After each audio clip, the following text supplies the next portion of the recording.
everybody, and welcome to Toffee Bluecast. We are here live on X and on YouTube. Do get involved.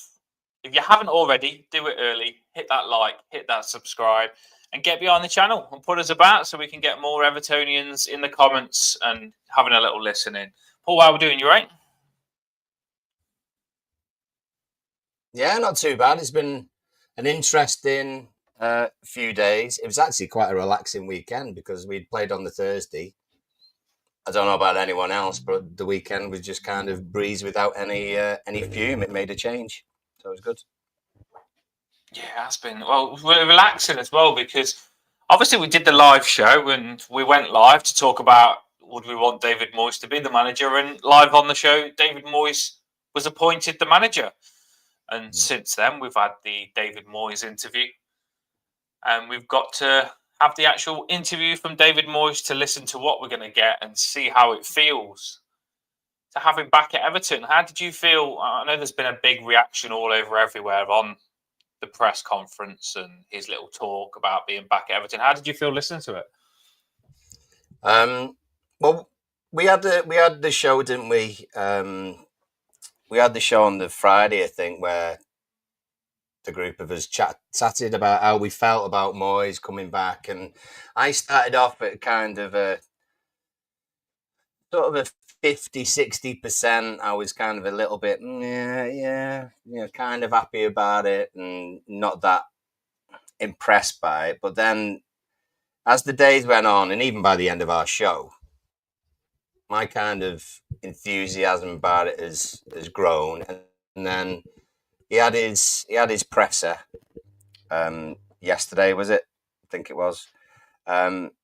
He just said just the things that he was saying. It was a change from what we've had, and I know we would have expected that anyway. But even just the simple things, he knows what we're like, and however many people have seen on social media sort of saying he said us and we, and Deitch was never like that. And it's the same sort of thing again when a manager we've not been keen on has gone, and it's those reasons. The next person comes in. It's just simple just to say those things, but he's got me. I believed him, and the things that he was talking about as well. The way that he said that he's spoken to the players, sort of the expectations. He didn't hang back off any questions. I think it might have been Julia or someone else had asked him about Dominic. And he didn't shy away. He didn't sort of group it and say, oh, well, I'm going to be talking to all the strikers and they've got to do this. He was very much like, no, I've spoken to Dominic and he's got to step up and he's got to score goals and things like that. He didn't pat it down and not give us anything, which I think Sean often sort of thought, oh, everything's got to be in-house. I won't give anything away about anything. And that made us maybe not warm to him as much as we could have done. But Moyes has got that aspect in buckets, to be honest. He uses the sort of Everton vibe, if you like. So everything that he was saying in the presser and the reports are always really good. So I got 50-60%. I'm now a kind of 90% in his corner, and looking forward to tomorrow. And it's Villa and then Spurs at weekend, so it ain't going to be easy. And he did say that, but I think if we get an half decent result tomorrow, I think it'll just carry on. It'll roll. I think people will go and roll with it as well. I think there'll be fewer people who will be against it than there would have been, say, a week ago. Yes, people a week ago, I think a lot of people had said, oh, no, I really don't want that. I don't want that. And then you ask those people again this week, and it might be a bit more, yeah, okay, well, we'll see. So the Moyes train is kind of rolling along the tracks at the moment. I think it'll gather a little bit of momentum as well. No, I don't know if I had a little freeze then, but no, I'm completely with you. And for me, I wasn't 100% sure on Moyes at first. I wasn't craving him back or anything like that. he wasn't someone I was shouting out for. I wanted someone wild. I did shout out for Jose Mourinho, but once Moyes had taken over Everton, like you said, when we was live on the show, I think when Moyes was being discussed, the more you spoke about it, the more it made sense. And like when you actually put it out on the table, what you think, you realise that you was in acceptance of David Moyes. You was like, you know what? Can't really say that much bad about him, and where we get us, I can't really say that much bad about that, and what he brings, I can't really say that much bad about that. So I think if you put all your feelings honestly on the table about David Moyes, you was left with something that wasn't that bad, and you thought, you know what, let's actually have David Moyes. And then when I listened to him in the press conference, oh my days, it was like taking me back to the old Everton that I used to love with my Tim Cahill and my Leighton Baines and my Pienaar, and sometimes you get a manager and that. When a new manager comes and say Dyche, it feels like you've got a Burnley manager. When a manager comes in, Benitez, it feels like you've got a Liverpool manager. Often a manager that comes has got an identity of another club when you get there. I don't think they ever feel that. Most of the managers that we've got have never felt like an Everton manager. David Moyes, I put it out there on X, that Everton top and the crest, it just reminds me of David. It is David Moyes. David Moyes, to me, when I've seen him in a West Ham kit, managing kit, I've still thought it's an Everton manager managing West Ham. And when I've seen him in other kits as well, I've just thought to myself, it's an Everton. Everyone knows David Moyes as Everton because he was with us 11 years. And I just think when he come back, it just felt like, yeah, you know Everton. You know us. I'm in safe hands here. I'm in the right hands. And then I think back to what he did when he was at Everton with that low budget. He smashed it. And I still think he's capable of doing that on a transfer window and a low budget. In the press conference, he didn't say like Dyche used to do my head in press conferences because Dyche used to say, oh, well, this is where we've been at the last couple of seasons, or it was like this before I come. It was like this before I come. After being here nearly 2 years, he was still talking about what it was like before he'd come. When he's got to fix those problems, and David Moyes has come in straight away and says, "I'm not going to be here 11 years this time. I need to get the club back to where I left it, and I've got to do it in a quick space of time because I know owners want that of the football club." And Dyche was acting like it was a forever plan and always making excuses about what had been before and always making excuses. And I'm grateful he kept us up. 2 years on as well, by the way. 2 years on, he was still doing that kind of thing. Exactly, still making excuses. Where David Moyes has come and gave me one press conference and spoke more positive than Dyche in just one press conference. David Moyes has said, this is where the club should be at. Dyche has never said the club should be here. He's always said, this is where the club's at the bottom. And it's going to take me a long time to get them back to where it was. Where David Moyes has said, right, I can build clubs. I built West Ham up from the very bottom and got them in Europa League. And I'll do the same with Everton. He said, I did it in quick time and I'll do the same with Everton. And that's what I want. That just won me over. And that is what I want. And I know he will. I know 100% David Moyes won't want no crap players. He won't. So these players are going to have to step up. Otherwise, he won't. He just won't have them. We know when Anichibi used to come on and James Vaughan used to come on, they only used to get 20 minutes at the end of the game because David Moyes' standard, you only get a game if you play how he wants you to play. So I do believe that David Moyes is going to push us in the right direction to get back to what we used to be when we was with him. And obviously we want to be better than when we was with him. Of course we do, because we didn't win trophies with David Moyes. But if he can get us to that standard where he was around trophies and just a striker away, as he said it, then I think we're in a really good position from where we are now. So yeah, long speech there, but I am really, really excited. I feel at home with David Moyes, I really do, and I think a lot of Everton fans do. Where there was a lot of negativity all over X, because we've both got X and we have a lot of Everton fans on it. Everyone's happy, ain't they? Yeah. Paul? Everyone is really happy. As I say, there's a massive change, or there's a rolling momentum with the fans when they're talking on social media anyway, from a week ago to this point now. Because I just think they've seen that, they've heard what he said, they've seen who he's got on background staff as well. Is good. It's sort of a nod to the future, if anything. You know, it shows that people can progress, especially if they've done the right things. You know, he's got his pro license, Bainesy. He's not. He's got that experience as well. So it's not just a case of. I don't think it's just a case of jobs for the boys with Baines. I think he's sort of earned it a little bit, and he stepped up last week. So there's lots of positives, I think. And the way that Moyes was talking was very much looking up and forward. It wasn't sort of we are in a relegation battle. I mean, he might be obviously we're close to it, aren't we? But it wasn't a case of we'll have to see about this and it's not my fault if it goes wrong. It's kind of like no, we are looking up rather than scared of what's behind us. So I hope that's transferred onto the pitch and the players actually get that as well. But it looks as though there might be one or two alterations anyway in the January window. If we can possibly do that, that'd be great. Yeah, he mentioned that he wants people that he can trust. He says, I haven't completely got the team that I want, but at the minute, the West Ham guy, he looks all right. He looks like he's quite feisty. I've seen some videos of him, and he looks decent. So he's cool, and he's with Moyes. And then you've got Bainesy as well.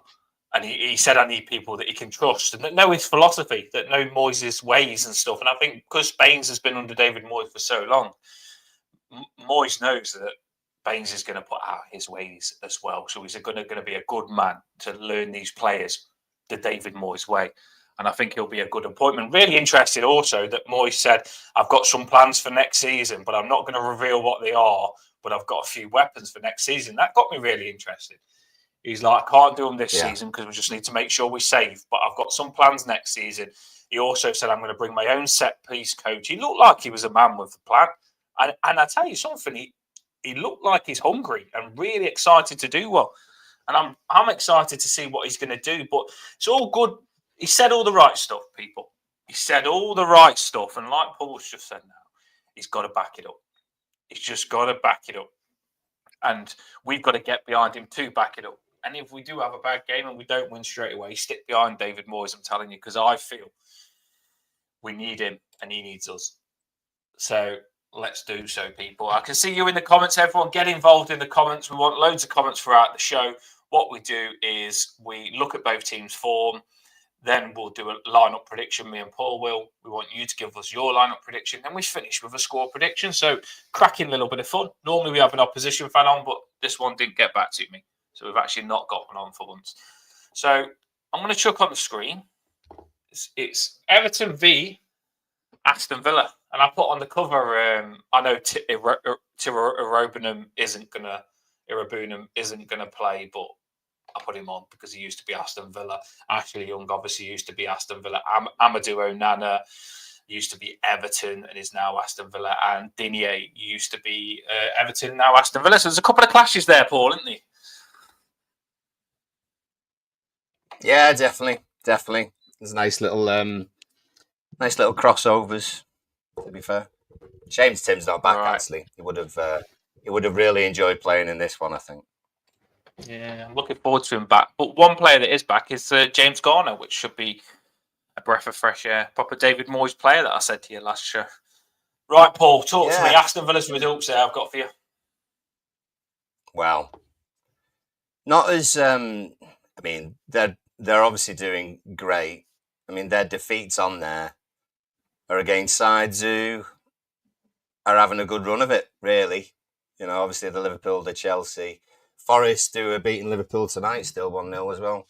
The Newcastle game, Villa went down to 10 men as well, so that kind of ran away from them. But if you look at those, it's only, in the last, 7 games, it's only against Newcastle that they've not scored, and they were 10 men there. They seem to score at least 2, got sort of 2 average each game, so they do get on the score sheet. But in those last 7 games, conceded against Brentford, 2 against Palace, at home as well. City obviously scored, Brighton 2 against them, and Leicester as well. And the Leicester one was a tight game as well, to be fair. So they're not infallible. They've, they're susceptible to the odd goal against them. But we've got to make sure that we can try and do the job on both ends, and hopefully that motivation takes us through those 90 minutes and we get a good result out of it. Yeah, when typing this up, I noticed that some of the drummings that Aston Villa have got has been when they are away. I mean, you look at Newcastle there, Newcastle at home, smashed them 3-0. I know there was a red card, but still beat them 3-0. Chelsea as well, beat them 3-0 as well at home. So the fact we are at home, I think it puts us in good stead this game. They're up and down. They really are up and down. And when we played them last time, we was 2-0 up in the first 20 minutes as well. So we have shown in our heads that we can score against these. We just need to show that we can defend it out better if we do go ahead. But their form is it's up and down. There's some greens for wins there, a few draws, quite a few losses. It's 50-50, I think. But let's put our form on the screen. Yes, Emma, we do have to do it. I think you can see why the manager got sacked, can't you, Paul? Well, I mean, it obviously ain't the best at all, is it? No, it's a lot of the draws are what. It's not even the colour. It's not even the colours that jump out at me first. It's just the lack of goals. It's the lack of goals, and it's an incredible kind of statistic as well, really. I mean, ironically, apart from the Wolves game, the only goal that we've scored on there is against City, which you would have thought is the hardest fixture of the whole lot. Which makes you think, why? I didn't even think about that. How? Yeah. How did it even happen? And we sort of go back to those 3 games. I think anyone on media as well, anyone on the telly keeps going about the Arsenal, Chelsea and the City games. But we would have been, I think, as a fan base, if you sort of looked at those 3 games and then the Forest and Bournemouth games, if we had lost each game, Arsenal, Chelsea and City, but we'd beat Forest and Bournemouth, I don't think Dyche would have been sacked. No, I don't think I think he'd still be clinging on now. But it's the fact that those 2 again have happened is just, yeah. I mean, it was time. Let's not go over too much old ground, but yeah, it's time, and we need more greens on there. Christ, like you said though, I didn't realise it until I written it up, and 1 goal in all those games. What is it? One goal for the team. Normally, you say the striker scored 1 goal in 10 games. This is the team scored 1 goal in 10 games. That's so bad. Like, really, really bad. Because you know for a fact, if you don't score goals, you've not even got a chance of winning a game. You really haven't. And I know the draws look good, and we've had hard games there and stuff like that, but the goal scoring is shocking. And that's something that David Moyes spoke about in his press conference, something he's got to sort out. And this game is one that we need to get off the mark. Yeah, but it's not just the nils, as in it looks as though we haven't created anything, because there have been chances in those games to take, and there's been plenty of chances that we've spurned chance after chance earlier on in the season. It was getting ridiculous. So, I mean, if our rate of actually putting it in the net with the chances that we had was decent, then not to go all Dyche, if we'd scored a goal, we might have won the game, sort of thing. But that is one huge thing: a bit of composure on the ball in the area. You know, showed the composure that we had. I know it was Portsmouth, it was posh, like, but the composure that Armstrong showed to slip the ball through for Beto, and Beto then to take the goalkeeper on. The composure, and I know it was a penalty, that Njai then does for the penalty. It's just like, just relax a little bit. And you wonder, it'd be interesting to see whether the mentality, the body language of the actual players does kind of, does alter tomorrow. It'd be interesting to see if there is a weight lifted, you know, if that sort of body language and that mentality and that attitude, we see a change from previous games to Moyes' first game in charge tomorrow. Yeah, sometimes a different manager can put like different pressure on players or put different confidence into players, and it's going to be really interesting to see the mentality of the players under David Moyes. Sometimes just a manager change can be, even as a player, you can. It might not even be this reason, but as a player, you change your manager. You've got someone new to impress. You might try to impress in that first game. You have a wicked game, and you're off to a good start with a new manager, and that's it. And you're on the ball, and for no particular reason, nothing different between Moyes and Dyche, but because new manager, you can have that manager bounce where it gets players going. I do believe that Moyes is going to get better out of these players. I really do. And we've said it. Me and Paul have said on the channel, we need a manager that's going to get more out of these players because we feel that they're capable of doing more than what they do with Sean Dyche. That's what we said. So hopefully David Moyes can do what we said. I mean, let's. This is the team. We'll have a look at their team and then we'll do a lineup of our team. This is the team that they played in the Premier League. I know they had a cup game after, but they might make a few changes. So I'm not sure what they're going to do because I don't know whether they rested a few in the cup game or don't know exactly what team we're going to get. But we can look at these players and we know roughly what players could come in if they are going to bring players in. They are a strong team, ain't they? Oh God! Oh yeah, of course they are. I mean, that's not even their strongest side, I don't think. Is this the cup? Is this the cup game, or is this the Leicester game beforehand? Do you remember? The Leicester game. This is. Onana did come on for Barkley early. I think maybe because he got injured. So yeah, I think it was because he got injured. Yeah. So it could be Aston Villa versus Leicester. I'm writing it on for us. Oh yeah. Sorry, yeah. I didn't show you that though, so I'll let I mean, straight away you've got Martinez, who, if he doesn't play for, I suppose he's a bit like Pickford for other fans. You know, if he doesn't play for you, Martinez, then you don't like him. Obviously, a great keeper, but he's a proper wind-up. You've got two decent full-backs in there. I mean, you sort of look in the middle. I don't think Barkley's any great shakes, and obviously Onana had a good start, but they've got a bit of depth in there with other players as well. And the lads who are sort of in that three across the front, are decent players. You know, would they sort of? I don't know whether they'd make it into one of the top four sides, but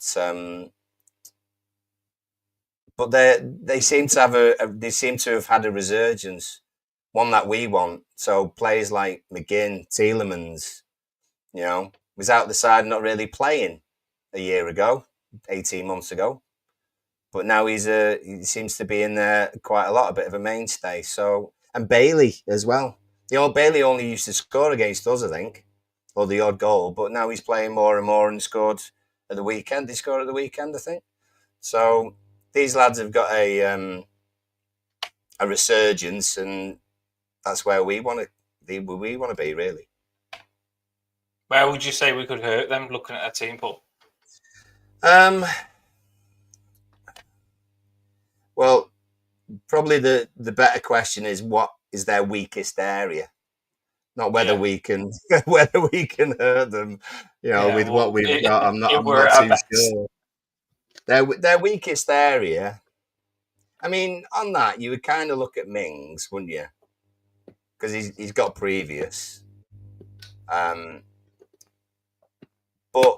he's not that bad. It's not me saying he's a rubbish centre back or anything. You know, if they started with Barkley, then you'd look at Barkley being a sort of weaker link as well, and that's just because they've got a really good side. They're doing really well. So if it was us, you would hope that it would be. You'd think someone like I'm not saying Beto is the man to do it all, but if Beto was playing against Mings, I'd fancy Beto to rough him up a little bit, and get something out of him. You know, we often say, don't we, when Beto plays, centre backs come off injured, or they start moaning, or they're not very happy about it. So it could be that kind of battle which would give us an opportunity. But their weakest area, rather than how we can hurt them, because they're obviously a very good side this season. No, I'm with you. I think Mings is he's quite rational, and I think he can be dopey sometimes because he's like that. Mm. And I think he's someone that can be got at. Mings. I've always said there's a mistake in him. Even when he was England capped, I thought, you know what, he shouldn't be in the team. Villa fans might love him. I think he's a player to go at. Digne, you know what? If he's going forward and he's bombing it down our side and whipping crosses in, yes, he's dangerous. But I think if you get him running back, Paul, as we've learned when we had him, his defensive stuff ain't always that good. I'd be tempted to put Illiman and Jai aside, or if Lindstrom plays that side, or Harrison. You'd like to think that they're going to be pushing him back, not running back with him. Because I think if you do let him bomb forward, it feels like you're playing against two wingers with Digne. So yeah, I honestly do believe that if you can get behind him, if he's trying to get forward a lot and you can get behind him, you can hurt him a little bit. Mm. And Onana, if Onana plays, who come on for Ross Barkley, it can go two ways with him. He can have a worldie and want to get one over on Everton and show what he was about, or he can ghost like he did for us sometimes and get completely lost in the game, and it'd be a massive game where you expect to see him and you don't see him. So there are a few things that could go wrong for him. I'm glad Emma sort of reminded me. Really, McGinn's got a thigh injury at the moment. Barkley's got a calf injury. Diego Carlos, who's a unit, he's been out for a little while, I think, but he's out with an ankle injury. That Philogene, who we supposedly were looking at, obviously he's not involved now. And Torres, I think, is a sort of attacking wide player for those. I think they've got a foot injury, so they've got some people missing. So have we, the usual crowd that we're aware of. Brozier's ankle injury, we still don't know. Moyes said that they're waiting for swelling to go down so he can have another scan, but we'll see. Coleman, it says Coleman's got a bit of a calf injury still, so Seamus might not be available. So there's one or two people who might have had a start on either side who won't be playing. But that's to be got at. And like Moyes said, you know, Goodison can change anything. You know, we'll need the ground, we'll need the fans, he'll need, and the team will need all of us. And we've dragged them over the line before, but just for a particular game, this would be a great start. Get that manager bouncing and get the place rocking. That'd be fantastic.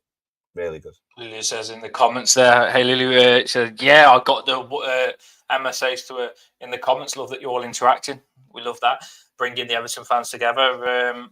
She said, did you watch press conference? Emma says to Lily, when Lily says, yeah, I got the warm, hot fuzzies when I seen him with Baines. And I was the same. I just said at the start of the show, I was saying that it generally brought back Everton better times than what's been going on. So I think he's won a lot of people over. He really has. But he's got to do it. He's got to get results, unfortunately. I think Dyche has put us in a bit of, and the players, not just Dyche, but we've ended up, let's just say that then, to make it fair. We've ended up in a situation now where David Moyes needs results fast. And this is a massive, massive game. Of course, it's Paul. Have you got the lineup thing? Do you want to do the lineup? Yeah. I'll pass it. Yeah. Yeah, right. I got it ready. This is going to be an interesting one now, people, as well. So we want your lineup. We're going to do lineups and we're going to finish with score prediction now. So we want your lineup. This is an interesting one because we've just got us all thinking, what is David Moyes' lineup going to be? It's a bit different to what we normally do, isn't it, Paul? Yeah, you know, is there going to be an alteration? Is Dominic going to get the shout now? I mean, not a lot to choose on. It's either him or Beto, to be honest. But that's one particular thing that I'll be looking at. Will Dominic Dan's said here approach change a little bit? Dan said here because a lot of people. It's interesting, and we'll talk on this for a second because a lot of people like.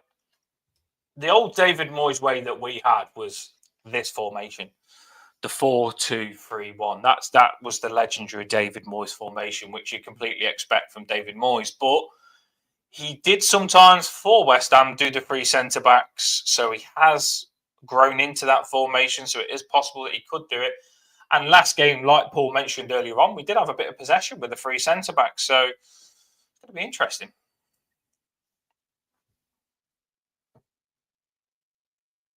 Yeah, and Villa with that sort of front four as well. I mean, same formation as us, to be fair, but Watkins is mobile. He doesn't just sort of stay in one place. So that's going to be something to look out for defensively that we sort out. And I know it's Peterborough. You know, people say, "Oh, it was only Peterborough," but they seem comfortable, and I think it allowed Patterson certainly to get up the pitch massively. Even Mikalenko got forward a few times, which is a bit of a shock. But yeah, there you go. So yeah, Let's do this. Pickford first. Let's do this. Pickford We first. Yeah, I presume think that's the only Jordan easy back one. in.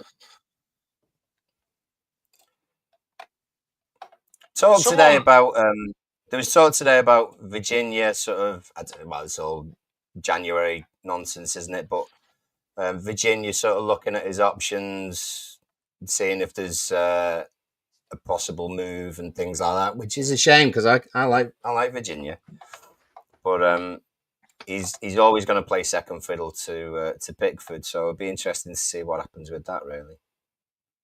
I found this one really interesting. Someone put it up. I don't know if it was serious or a joke, but someone was talking about Braithwaite playing left back in the Lescott sort of role, where Lescott was a centre back, but he played left back because he could boss any sort of position, and he was left footed. And I didn't. Some people will say your head's falling off even thinking about this. Our best centre back playing him left back, but if you come up against a really good team and you feel like Mikalenko is a weakling, Braithwaite left back for me isn't a bad option, because he loves to bomb it forward. He's not going to get outrun. He's calm on the ball. He isn't going to lose the ball. So sometimes it's just about doing what's best just to win the game. So I do get that Braithwaite could be a good left back, especially if you wanted to play O'Brien and Tarkowski. That's where people are getting at. Some people like the way O'Brien was last game. They're thinking O'Brien, Tarkowski, Braithwaite left back, and then whoever you choose right back. What did you think of that, Paul? Yeah, I saw that one. I think generally I think you tend to see Braithwaite almost in a left back position anyway when we've got possession of the ball. The idea is that Mikalenko would push further up. Say we had the ball in our half, we've got possession. The opposition are defending the halfway line, something like that. Generally, you would see Mikalenko further up on our left. Braithwaite would be over on the left-hand side. Tarkowski then sort of middle of the pitch, and say Patterson or whoever, on the right-hand side, maybe not too high up, depending on which side the ball is on. If we were to play a three at the back, I think generally you'd find Braithwaite in that position anyway. But if you're thinking about Braithwaite as sort of a usual, normal kind of role left back that we would want Mikalenko to be, then I don't think that's going to be the best use of Braithwaite. I'd certainly trust him to cover Mikalenko by pushing Mikalenko further up, or whoever plays left back, because I think he can just deal with that area of the pitch. And if he needs to sort of change and we sort of play changes and where the ball is and everything else, I think he can sort of work in that area with Mikalenko, so Mikalenko doesn't have to be right next to it and for it to be flat. I think Braithwaite's that good as a defender, but also as potentially starting things off, that he can use a greater area in that left back sort of centre, left centre back position, and Mikalenko can be encouraged to actually get up the pitch, which would make a change. So I think if we played a three, then Braithwaite would play in a left back area anyway, generally. If we're playing a flat back four, I think he'd just end up being your general left centre back anyway, just in that kind of area. Because I wouldn't really want to see him bombing up the line. And it's not that kind of left back I think people were referring to. So it'd be interesting to see what happens. But whoever plays on that left side, whether it be in front of Branthwaite or to the left more often, much more often, because I think that has cut off so many of our attacking options. That's one of the reasons that we're not getting proper crosses in, because our crosses have always been this season, particularly from 30, 35 yards away. And it's just easy for the defenders on the opposition to head those away. We don't get down. There's no overlaps. No. You know, so Branthwaite could kind of come into that position, I think. But whoever it is playing near him, he would then encourage them to get further forward, definitely. I'm going to chuck this on you now. It's really interesting because you could play with the three centre-backs. So you could go what we did last time, Branthwaite left, Tarkowski and O'Brien. And you could play James Garner, who's back, as the right wing-back, which he's played before. You could play Ashley Young as a wing-back. You could also play Coleman as maybe a wing-back as well. So there's a lot of players in contention here, because you do think to yourself, where's James Garner going to play? Where does Moyes fancy him? There are options. A lot of the time with Sean Dyche, we act like there wasn't options. There is a lot of options, because now I really don't know who we're going to put in. Should we put the centre-backs in first, Paul? Just like, should we go Branthwaite and Tarkowski? So. Because if we're going to go this formation... I think there's standards there's standard players who are going to be the spine. I don't think many things will kind of change Patterson as well, I forgot, It'd be interesting to see what happens with just one or two particular players, actually. So Branthwaite will be in there, and then you would imagine, if he's going 4, by the way, I mean, this is if he's going 4 at the back.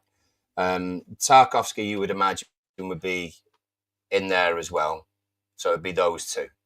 And that's, I wouldn't be against that, because there's a reason that we've had lots of draws. Yeah, partly because we couldn't put it in the bloody net, but the 3 of those have been really good, really strong. I also do think that's been the reason that we haven't scored goals as well, is because we have. Some people look at the defence and say your defensive record is the 3rd best. But I think our defensive record is the 3rd best because Sean Dyche got all of our midfield helping the defence out and all of our defence not even moving up the pitch. And some people don't realise that if your defence is too defensive, then you don't attack that much. And that's the problem. It looks good because we've got like 10 behind the ball, all sitting back, and it looks good. And you're saying, oh, we're not conceding. But people say, oh, why are you not scoring goals? Because we're defending. That is literally the answer. And yes, we are defending and we are not conceding many, but that's because our midfield are not allowed to push up that much because they're putting too much in. So I feel that we've got to do something with this defence, Paul, where it allows us to get up. Do you know what I mean? I don't want it sitting back. Yeah, and the thing is as well, if you think about the games where the games that we've actually won this season, they've not been games that we've defended the edge of the box. You know, we've pressured teams into losing the ball in their half and then moved on to that, or certainly from that halfway line. You know, there's been lots of examples where NGI, for example, has won the ball right in the middle of our half, but there's no one in front of him for him to then give the ball to. And so we're trying to run 60, 70 yards with the ball, or to create something quickly. We're trying to break. If our tactic was to hit on the counter-attack, we were counter-attacking from the edge of our own box. So then to do a 70-yard counter-attack is going to be tricky to do. But if you win the ball on the halfway line in their half, then straight away you're almost creating a chance without trying too hard. You know, and that's where we need to win the ball back, I think. And I think Moyes will, as one difference I expect to see between Moyes and Dyche is that Dyche is quite happy to win the ball back on the edge of our box and keep possession. I think Moyes would want us to win the ball higher up the pitch and affect the game a lot more. Yeah, I completely agree with you. I think he's going to want to win the ball back on the edge of their box. So when we do win it back, we can actually create a few chances where, like you said, Dyche, he wasn't even attacking the ball until he was in our own half. So often when we turned over the ball under Sean Dyche, It was when they entered our half. So when we turn over the ball, we've still got to get up the pitch to attack. Well, I do feel David Moyes will push us up and we'll be pressuring them on the edge of their box. So if we do turn it over in that position, I think we'll be in better positions to score goals. I do.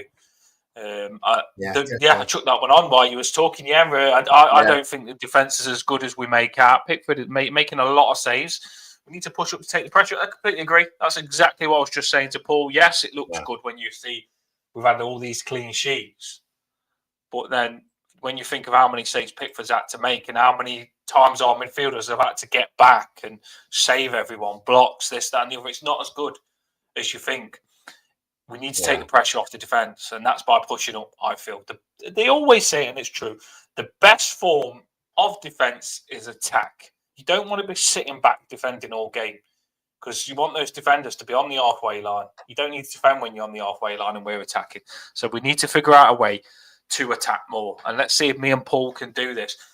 What I was saying to you is it's really interesting because now, like I said, James Garner, I think he's a fantastic centre midfielder, and that's where I would play him. But if he can't get in that position, he can play right back. So we've got Garner, Patterson, Coleman, Ashley Young, and Mikalenko that can all fill either the wing back position or the left back and the right back ball. So what are you thinking? Are we dropping Mikalenko because it hasn't been good enough, Do you think Moyes will be a fan of Mikalenko? I think he would be a bit like, I don't know. I think he's got to live a little bit with what he's got. It's not as if we've got a backup for every position. If he thinks that Ashley can come in and do a job left back against, you would imagine, Leon Bailey. Young seems to be doing a decent job against people who are supposedly gonna rip him and run like lightning past him, but he seems to have stopped the vast majority. He seems to have do you think adapted a bit more than he had last season when he was getting sent off or booked every 5 minutes. When Young had to go over to left back last game when it changed. He went over to the other side. Do you think Young's been playing better since he has been on his natural side on the right? Do you feel that he's got more mistakes on him if we move him to the left? There's probably a bit of confidence even for an older player. Everyone needs a bit of confidence, and when he's had a good, when he's had a couple of good games and he's getting a bit of praise, and then he scores a free kick, and and then he's got the motivation for the cup game with his lad and stuff like that. He's in a decent place at the moment. I think the only thing would be sure, a lot of people. Really, the only thing for Moyes will be about how much we get up the pitch and how quickly we get up the pitch, because Young, as good as he's been, has not got the speed of Patterson, and I don't think Young would get all the way to the byline to put a cross in. He would either come back or cross it 30 yards out. I think Patterson, certainly showing from the cup game, will either he was motivated to get to the line and try and cross it in, or that's just what he wanted to do with the few chances that he's had. So it's how much Moyes wants to utilise a right back. If you think about when Seamus came in many, many years ago, we all loved him because he would run up that line. He got slated a little bit for defending, if you think about it, which shows how much of a good attacking option he was. And I think Patterson's going to be more likely to be that. It'd be about whether Moyes thinks, right, do I go for a more stable, older, wiser head in that right back position, or do I let Nathan go again and try and push us up the pitch? It's interesting on what you're saying, because, like, say, Baines used to be a left back that used to bomb forward all the time. Moyes liked Baines bombing forward, and Coleman used to be a right back that used to go on wavy runs like frigging Ryan Giggs as a right back, didn't he? So Baines and Coleman was really attacking left back and right backs under David Moyes. Will Moyes want to get his left backs and right backs bombing up the pitch? Does he feel that's a way to get this team scoring goals? Will he see Ashley Young and Coleman fit enough to be able to do that? I'm really intrigued on what Moyes' team is going to. I think I'm as excited to see what Moyes' lineup's going to be than the actual game. And will he pick Patterson? Will he pick Patterson? We've got to do our team though, Paul. I mean, it's took longer than what it was always going to be hard. This was, wasn't it? Well, it's not a kind of nailed on. It's not a nailed on. And the thing was that with Sean and people being injured and things like that, it was dead easy to predict who it was going to be. But that's very different for tomorrow. Very different. Jamie the legend said, "I've been screaming for Patterson for 3 seasons," and we know you have. The legend on the channel, Jamie. I thought me and Paul said we both had him for man of the match last game. I know a lot of people did obviously give it to the young lad, the new lad, but we loved Patterson last game. And will he have that Scottish link with David Moyes? I hope he does, because we could do with like a right back that bombs it forward, overlaps, whips crosses in. It's just going to add so much attacking threat. That's where we've been going wrong. We haven't been doing that. Well, let's see then. Let's see what we would like Moyes to do, and see what it is like tomorrow, and if there's any. Let's take a risk. Common thing. So who are we going? I personally would have Patterson right back, because I think I'm with you on that. I knew you was going. I'm surprised. I thought you might have gone safe, but I knew you was going Patterson right back. So I'm with you there. I'm on that train. On the Patterson train, there he is. Nearly went for the goalkeeper in Sunderland. If you're looking for a right back, we've got a Glaswegian, Nathan Patterson. Somewhere running down the right wing, making all the Blues sing, Nathan Patterson. Now, that song on the go again, people. Left back's interesting enough. I'd still pick Mikalenko. Who's got a scotch and a thingy. Shoot me down, but I would still go Mikalenko. But that's me. What do you think? Are you saying Mikalenko as well, or are you going? No, I don't think Mikalenko. I don't. Okay. And he's magic and bum off him all the time and love him. Do you know what I mean? I'm like, oh, Mikalenko, and love him. Yeah, Miko. But I generally do feel that I want something different down that side, especially if I put Patterson there. Do you know what I mean? I want something different. So you're having? Should we chuck Ashley Young there? Can do. I think Ashley Young's going to be a bit more threatening and a bit more composed. Mikalenko's just not. He's been in such good positions where he's not had that composure. And I think where Mikalenko's gone down and he's on the edge of the box sometimes, I think Ashley Young's composure. It'd be nice to see Ashley Young with Njai as well, because I think Njai's that good. He needs someone behind him that's going to keep putting the ball to him into his feet. And if you could see Ashley Young doing a couple of 1-2s with Njai, it might get him going. We need someone that's going to bring out the best. If we have got Njai down that side, by the way, we haven't done our team yet, so it might not be there. But I just want to see the left back and left winger link up, basically, Paul. That's fair enough. I've just thrown Garner in because I can't see any way Moyes would not have him in. Do you think Moyes will like him? I was thinking this. Oh, yeah. Well, he wants people he can trust. Garner Gay was a staple, wasn't he? And obviously did a great job for us. Not a David Moyes player, though, is he? You think Matt like he's been at Everton when David Moyes played? Did he not play when Moyes was there?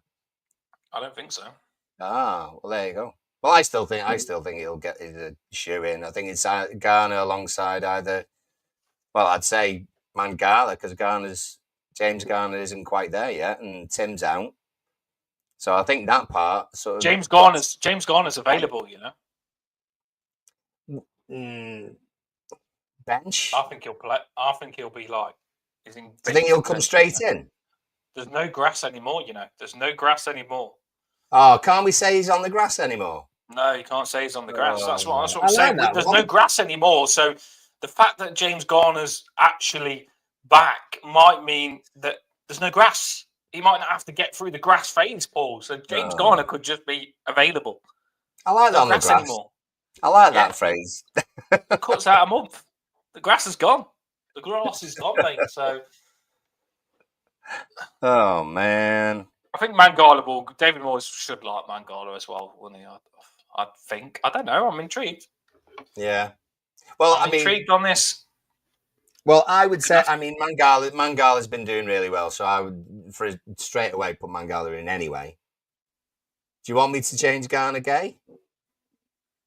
No, I'll put Mangala in. I was just thinking, would James Garner get? Yeah, well, he has. David Moyes has got the option. We're a long time on the lineup here, but this was always going to be the case when David Moyes takes over because we want to see what difference David Moyes is going to make and do. And you could have. Do you know where Mangala did that amazing shot that hit the top corner joint? Yeah. You could see Mangala in the number 10 if James Garner was going to come in and play at the side of Garner Gay. You could see Mangala in the more attacking that position. Do you know what I mean? There's so many where we say, "Oh, Everton the shit" and all that. Sometimes when they don't play well, I do feel they're capable of more. And this is what we've been saying, Paul, when we're looking at this team now. The fact that we're talking about so many different options and ways to do things shows that there's more to do than what Dyche was doing. Yeah. Right. Come on then. What you got for me? Well, I would. If McNeil was playing, I'd have McNeil left, and have NJ in the middle. But he's not. The argument now would be whether because everyone wants NJ in the middle. Well, but who would you have on the left? You've got Lindstrom, and will he like Jack Harrison? Lindstrom can play across all three of those positions. To be honest, so he could. That could be an alteration. I would like to see Lindstrom ahead of Harrison because I think that would force Digne back. I think Digne would be certainly more aware of Lindstrom's pace than Harrison. I don't think Lindstrom's lightning, by the way, but he'd certainly be more aware of Lindstrom being an attacking threat than Harrison, I would have thought. A lot of people have been saying that Lindstrom's best position is on the left. And Dyche obviously played him on the right. Yeah. I mean, I would like Armstrong. I'd like Armstrong in the middle. Personally. Would you? Yeah. Mad ass. Paul's even go for. I personally, I would like James Garner in the number 10 because I think he's got a cracking shot on it. I wouldn't mind seeing. Do you think that Moyes will like Decore or not, or do you think Moyes will actually like? Where we've had a lot of people on the channel, they all say, "Oh, they really like Decore." Do you think Moyes will actually think Decore is a decent player? I hope not. Not an attacking one, anyway. Will he get the best out of him? By any means. He might still as an attacking player. I just don't see Decore. I just don't see Decore as a major threat going forward. I really don't. Danny agrees with me that you'd rather have Armstrong than Harrison, say. But 100%. But yeah. Well, I'm not saying I want that. I'm just trying to think of all the things that David Moyes might think about to cover it on this lineup thing. But yeah. He might play. He might play Armstrong. He might not. He might like Decore. He might see Decore as a Souček player because do you know where he had Souček for West Ham, and he often got a centre midfield to push up and score goals. He could see Decore as that Souček player that he had because Souček was really good for David Moyes and it was one of his big weapons, a box-to-box midfielder that just gets in the box and causes damage. Not saying that's Decore, by the way, but I do think David Moyes is going to be looking for his big centre midfielder that's going to be cause havoc like Fellaini and like Souček. He wants that type of player. I don't think that's Mangala or Garner Gay, so I'm intrigued on whether we're going to sign a player to be that or whether he's going to find it in what we've got. I mean, I'll throw this at you in the fact that you could have Lindstrom on the left-hand side, you could have NJ in your 10, and you could have Armstrong on sort of an inside right. So I don't mean an out-and-out right winger as such, but it would be it would sort of be in this kind of position, just a slightly more inward, a little bit like. Only because it's in my head, Pienaar and Baines. Pienaar would never kind of be a very wide, staying out on the line all the time kind of player. That's why it worked well with Baines, because he would come inside and Baines would overlap. You could see Patterson overlapping, say, an Armstrong, because Armstrong wouldn't be such an out-and-out wide player. Do you know what I mean? Yeah, I get what you're saying. It's the same if you played Illiman and Jai on the right. For me, I feel that Illiman and Jai, if Patterson was overlapping and Jai, I think that it'd give him more options. Do you know what I mean? Where Yeah. Mikalenko wasn't giving him. We've seen it with the old Moyes teams. If Patterson is overlapping, then the left back Digne will have to follow him, and it'll open it all up, and then Njai can move into the middle. That's the way you want your left back and your left winger to work, or your right back and your right winger. You want them to be partners, and you want them, if they are in cohesion, Paul, I generally feel that it can make them twice as threatening. That's where we've been going wrong. And I think Patterson with the overlaps would be good with Njai on that side. I don't know. I mean, when Baines, when Pienaar left, Baines had Morales. Or when there was a change, Morales played in front of Baines. And it was never really the same. And the reason was because when Morales got the ball, it was all about Morales, and he would just run. He head down and run, and scored some great goals. And Kevin was a great player for us.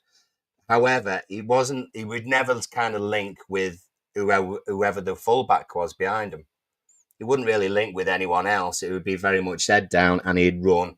He'd cause bother, and we'd get things from that, and he'd score a few goals. Baines never had that kind of connection with person in front of him then. So Baines didn't get as far forward as he used to with Pienaar. And so that kind of takes it away a little bit. I'd like to see Armstrong and Patterson kind of get that relationship, because I think Armstrong is clever enough to be able to play in that position, but also and create, but also bring someone else into play. And it seemed to work quite well on Thursday last week. And obviously where that pass came from as well, where Armstrong played Beto in, is in that kind of inside right position. So it's an option. Anyway. There is also the option. Loads of people putting comments in. We really do appreciate it when you get involved. I never get why you don't, because we do generally want to hear from you. You're part of the show. If you put your comments on, we'll interact with you through your comments. Don't even have to come on and talk. You're part of the show. Right. He said Garner could play on the right with Patterson as well. I also could see that as good, because Garner's really composed, isn't he? Really composed on the ball, and I think that could be a good partnership. Garner is a similar player to Armstrong in that kind of composed midfielder role. Maybe Armstrong's a bit more of an attacking threat, but they're both very capable of doing that job. Right. So what are we going with then, Paul? We just give ourselves 100 options. Yeah. So I was just liking Rod's Rod Ross comment. Yeah. Well, so let's do it then. So left hands. I mean, I'm going to do it. I'm doing it. Done it. It's in. Can't be changed.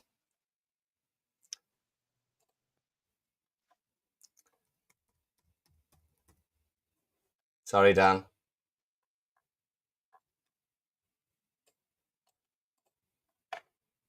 Do you know what mine would have been in the end? I would have gone for, I know what you're going for, but mine in the end, after thinking about it, was what you've just done. I think Lindstrom on the left, like I mentioned to you. I think Njai in the 10, and I was going to go James Garner on the right, but you've just said you're going to go with Armstrong on the right. No, I'll do that. I feel that could be really good, you know. Decent blend, that. And maybe, the thing is, well, he's kind of throwing, and he had a sort of start in the FA Cup. Villa's going to be a different game. It's going to be a different game. So Armstrong might be one to bring on, rather. So we'll see. Right, let's move this thing along. It's either DCL or Beto. More talks at Beto going today, won't they? More talks, and another team's in for him. It's weird because he's the only player we've got that looks like scoring. Yeah. Although David Moyes did seem very fond of Calvert-Lewin in the press. Moyes Well, did speak both like, of them linked as well. I don't think yeah, you can do what David did and sort of.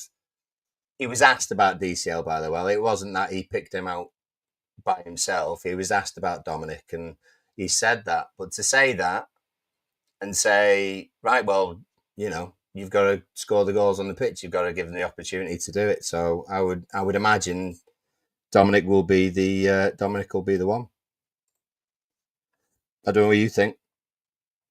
yeah. Well, the way I was really interested on when he got asked about Calvert-Lewin, what his attitude would be like, and he made it sound like he likes Calvert-Lewin. So Yeah. I do think that he is going to look to utilise Calvert-Lewin. Beto Right. is, Well, that's again, I would have Beto personally. I think Beto, he scored a really composed goal. He made a good run. And he's got more, after him scoring last game, he's going to be in more confidence to score than Calvert-Lewin. But like you say, I just think that David Moyes likes Calvert. Everyone loves Calvert-Lewin's name. I don't think he plays the football as big as his name sometimes, you know what I mean? But can David... We're behind whatever David Moyes does. We are behind on whatever he does. And if he thinks Calvert-Lewin can do what he needs his team to do to get us goals, we're behind it 110%. At the minute, Calvert-Lewin's let us down, so he needs to show us that he needs to earn our trust again, doesn't he? Because he hasn't scored that many goals. So there's pressure on him. Yeah. So I do think, like, Beto has shown more. If you was to say who deserves to play striker tomorrow, I'd say Beto deserves it more, but maybe Moyes believes that he can get more out of Calvert-Lewin, and I'm game for seeing that if he thinks that. Yeah. No, fair enough. Right. What lineups have we got, Paul? Let's chuck them on the screen. Get your lineups in if you haven't already got your lineups in, and then we'll finish with score prediction, people. That took ages, Paul, that didn't it? It did. But we was on for a good 40-minute show, and then all of a sudden we tried to frigging pick the team, and it took us. We were never on for a 40-minute show. Don't lie. Don't lie. No, we wasn't. But it felt like we was on good progress of having a nice quick show, people. And then it's harder than what it looks, though, isn't it? Yeah. Well, we'll see what people have done. You go through those while I find the other ones.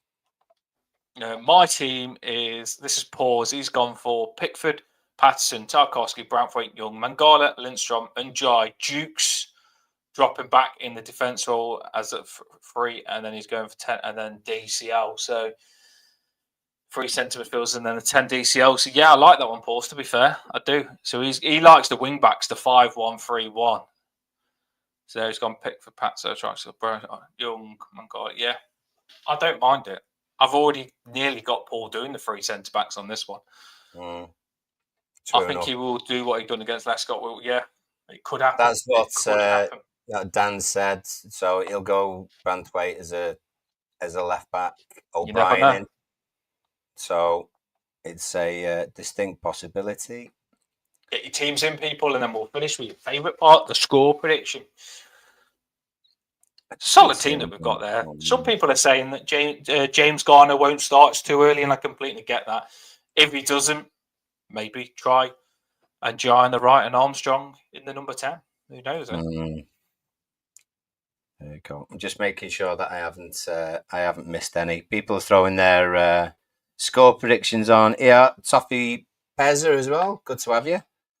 Yes, yeah, you go through that for me. My team is Pickford, O'Brien, Branthwaite, Tarkowski, Miko and Pato, wing backs, Mangala, Garner, Armstrong and Jai and DC. I really like what we played last game, and I get it. It did work. We did score goals. I know it was against probably not a Premier League team, but still, when we normally play against weaker teams like that in the cup, we don't attack that much. And the formation did work for us. I like O'Brien. I really want to get O'Brien in my team. That's why I was tempted to play Branthwaite left back, because I think O'Brien's a strong man. Honestly, if whoever O'Brien comes up against Aston Villa, I think he'll put them in a big battle. So I am tempted to play. I was so excited when we did that live watch, Paul, of seeing Branthwaite and O'Brien, 6'3" giants on the pitch, strong, young, and hungry. I wouldn't mind seeing it again. So I'm intrigued. I am. Right. Score wise now. So it'd be interesting to see what happens. So we'll look back tomorrow at what we've said there and see if we got any of it right. Yeah. So Emma, score predictions as well. how's Chloe doing? Yes, she's doing really good actually. Isla's getting good as well on the night feed. She slept like, we put her to bed at like 2, and she slept all the way through to 7. So she gave us 5 hours sleep. So Isla's doing good. And obviously, if Isla's giving Chloe sleep and me sleep, then it makes our life a little bit easier. So she's a good little superstar. Go on, Paul. Right, Thanks for asking him. Here we go. Right. David said we're going to lose 3-0. He's joking. He is joking. Good. I hope you're not right. So he's gone for his grabbing a draw tomorrow. Tazul reckons that we'll nick it 1-0. That might be a popular prediction, but we will see. Ross reckons we'll win by 1 or get slapped. Either way, it's better than the previous. So at least we'll go into the game with a bit of optimism and motivation and enthusiasm, and let's make sure we score the first goal, whatever we do. Eugene's back. 4-1. Eugene's in the house. He's on the Moyes train. Yeah, he's on the Moyes train.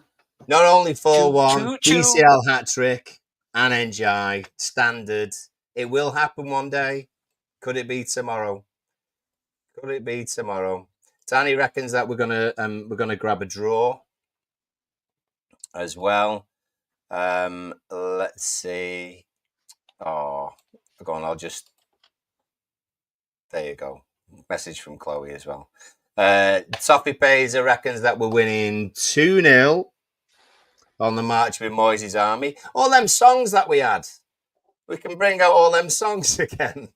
Yeah, we got Luke singing the Moyes song last time as well. Do you know what I mean? Get the Moyes songs back on.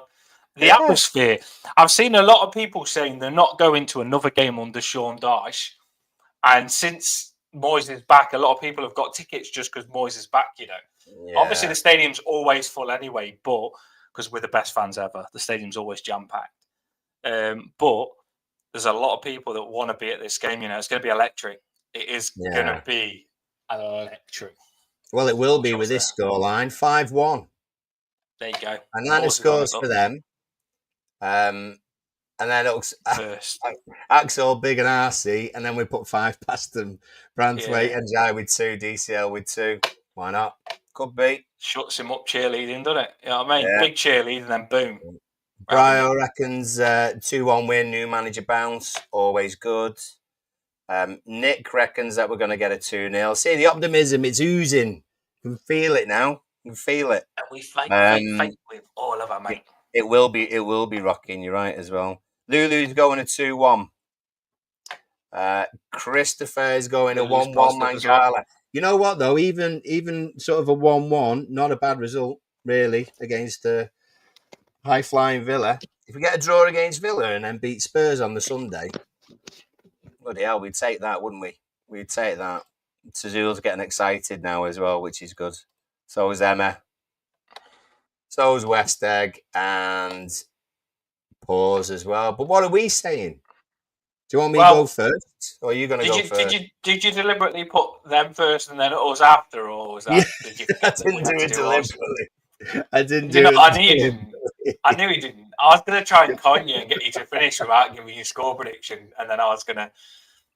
You know what I mean? I knew Paul had done a blunder there because we always do our score. You say blunder. You know, I call it spontaneity. That's what it is. I thought that's why I just asked you whether it was intentional. But then when you just said it wasn't, I had a feeling it wouldn't be because I didn't think you were that good. Right.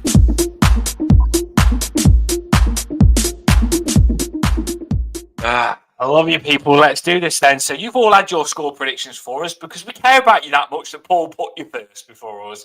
But now we're going to finish with our score prediction. My score prediction is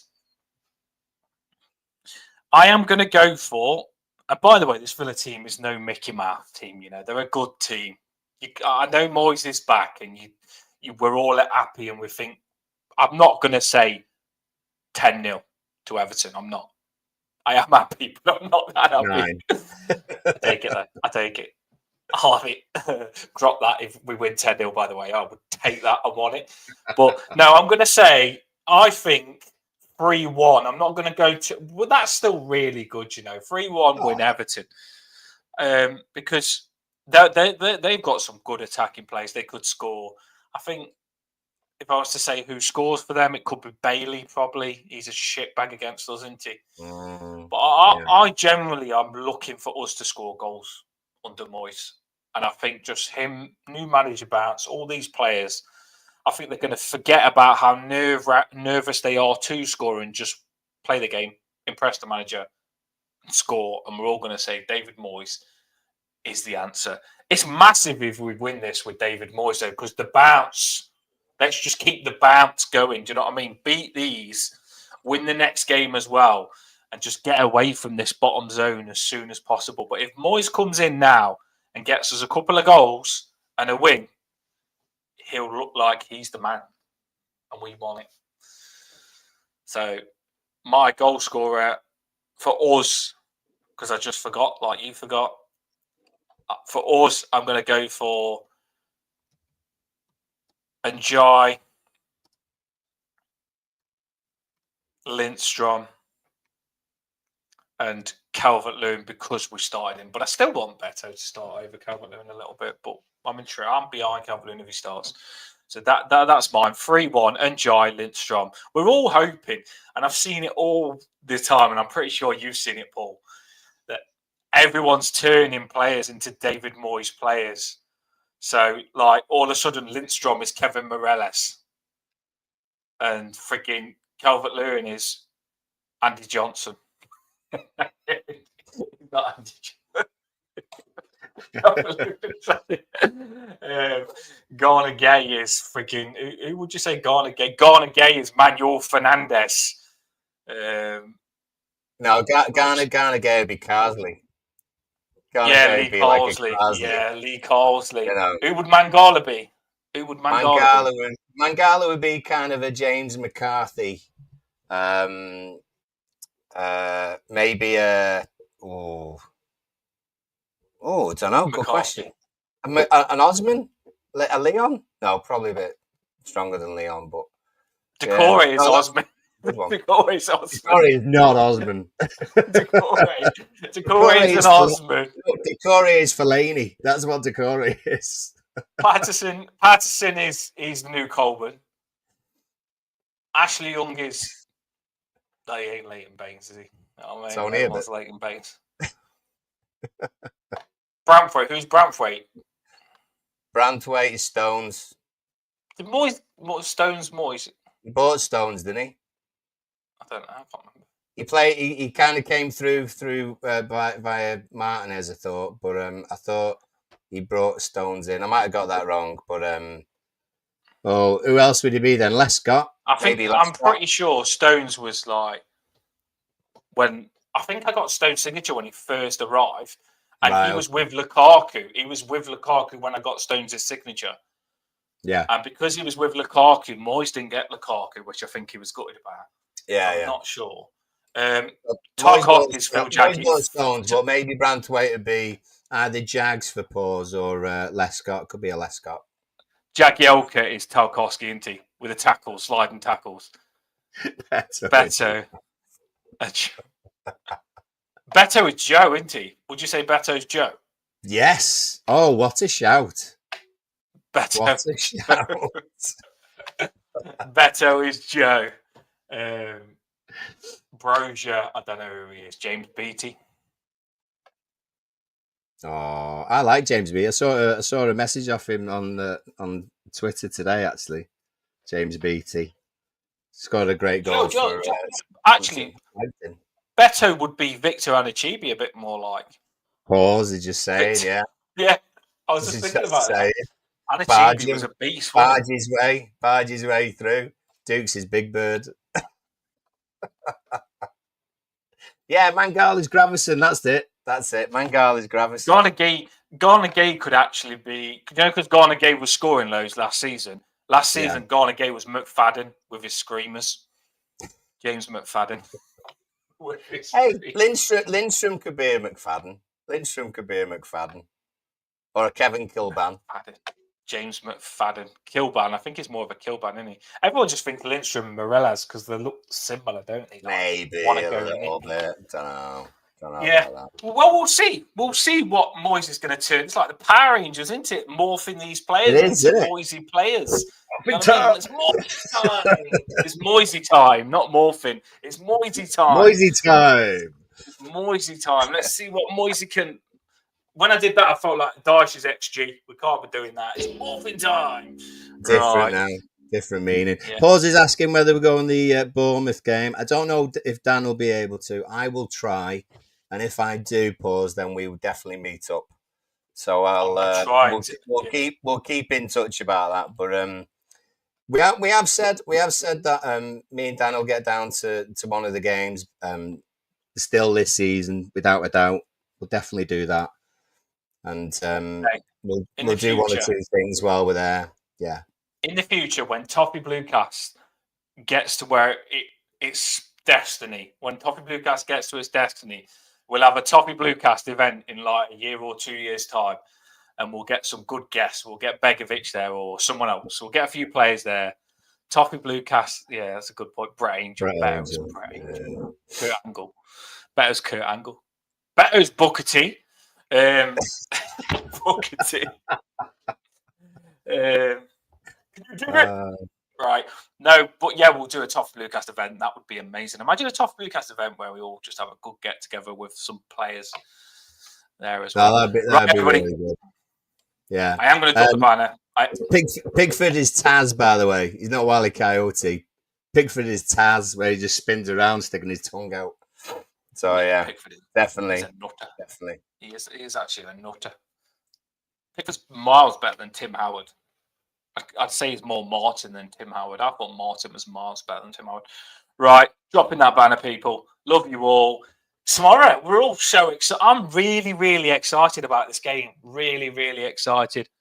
And up for a meet always got yet. We'll sort it. Don't worry. We will keep pushing for the Toffee Bluecast to keep bringing us together in every way we can. You know we will.